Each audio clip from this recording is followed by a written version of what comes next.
Par la foi, Moïse a quitté l'Égypte, sans être effrayé de la colère du roi, car il se montra ferme comme voyant celui qui est invisible. Hébreux 11, 27.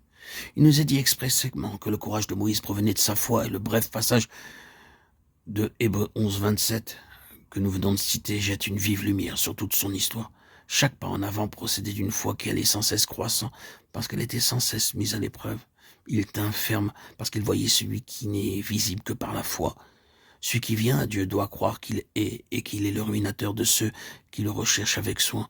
Moïse a cru. Par la foi, Moïse a quitté l'Égypte, bien assuré que Dieu prendrait soin de sa cause et serait le bouclier de son instrument. Par la foi, il eut la certitude que Dieu protégerait son peuple de la colère du roi et qu'il subviendrait à tous les besoins des milliers d'Israël. Il subviendrait à tous les besoins des milliers d'Israël, âmes faibles et indisciplinées. Par la foi, Moïse conduisit les Hébreux au désert, un désert qu'ils ne connaissaient pas. Ainsi Dieu était pour Moïse une réalité plus grande que les choses qu'on peut voir. Pour lui, l'invisible était plus réel, plus tangible que le visible. Comment aurait-il pu craindre la colère du roi d'Égypte, alors qu'il marchait sans crainte, dans l'intimité du roi des rois? Par la foi, il fit la Pâque et l'aspersion du sang, afin que l'exterminateur ne touchât pas au premier-né des Israélites. La foi de Moïse, elle fut comme le trait d'union entre la puissance de Dieu et le peuple d'Israël. Dieu avait dit que si l'agneau était immolé et l'aspersion du sang faite sur la porte, l'exterminateur ne toucherait pas aux Israélites. Moïse crut, et selon sa foi, il fut fait aux enfants d'Israël. Lorsque les jugements de Dieu frappent l'Égypte, il ne craint rien, ni pour lui, ni pour le peuple, puisqu'il se trouve à l'abri sous l'aspersion du sang de l'agneau immolé. Foi admirable que la sienne, mais qui dépasse même celle d'Abraham. Abraham crut en Dieu pour lui-même et pour Isaac. Moïse, lui, croit en Dieu pour tout un peuple, pour la délivrance d'une nation. Par la foi, ils traversèrent la mer Rouge comme un lieu sec. Ce que les Égyptiens essayant de faire, ils furent engloutis. Hébreux 11, 29. Moïse entra sans crainte dans la mer Rouge, puisqu'il obéissait à Dieu en le faisant. Il leva sa verge, étendit sa main sur la mer et la fendit. La foi que Dieu rendrait témoignage à son action pénétrait celle-ci, et par la foi cette action fut rendue parfaite, ou porta parfaitement son fruit. Effectivement, les eaux se séparèrent. Israël traversa le fleuve, malgré le danger immédiat qui provoqua la mort des Égyptiens. N'en va-t-il pas de même aujourd'hui? Et la foi peut-elle suivre un chemin qui, sans la parole du Dieu vivant, serait un chemin de mort?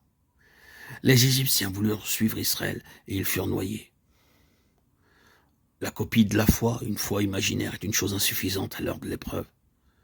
Que les enfants de Dieu prennent garde sur ce point, qu'ils n'essayent pas de suivre les pas d'autres chrétiens sans que Dieu le leur ait commandé, donc sans avoir l'assurance de la présence de Dieu, ce qui les conduirait infailliblement à la ruine. Oh foi, tu es vraiment la preuve des choses qu'on espère et la démonstration des choses qu'on ne voit pas.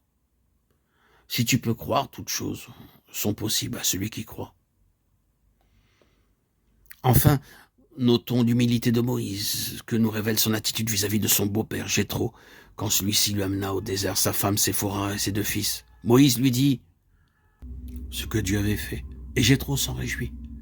Mais voyons Moïse siéger du matin au soir pour arranger les différends qui surgissaient entre les individus et pour consulter Dieu en faveur du peuple, il suggéra l'établissement de chefs et ajouta « Si tu fais cela et que Dieu te le commande, tu pourras y suffire. » Exode 17, 23.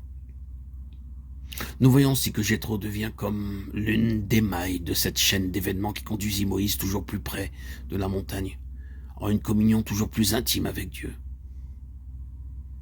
Quel désordre dans le camp, lorsque Moïse fut appelé au sommet de la montagne où il resta 40 jours en la présence de Dieu.